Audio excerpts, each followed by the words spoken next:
Oh, how are you doing, sweetheart? Meow? Meow? You must have had a very nice home, because you're very polite when I put you in there.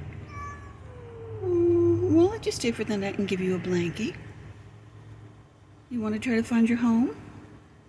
Would you like to do that? I think you must have had a very nice home.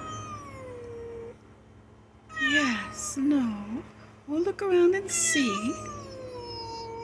Oh, baby. Come here, little Sassy. Sassy? Is that your name? You don't know your name, huh? Because I'm not calling it. Okay, well, that's it. Bye. All right, I'm just saying. You're very pretty.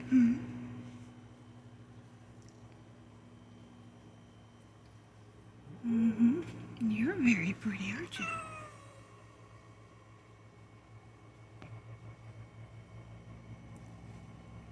And you're not full of fleas or anything. That's surprising. And the babies weren't full of fleas. But I just know there's nobody that lives back there. And she doesn't look like she's 15 because older cats in the state have sun damage unless she was inside.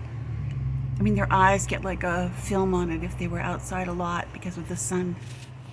Okay, well, you want your mommy to look at this? Hold still for a second, and I gotta hold still. Oh, yeah. Meow. Meow. Meow. Okay, hold on.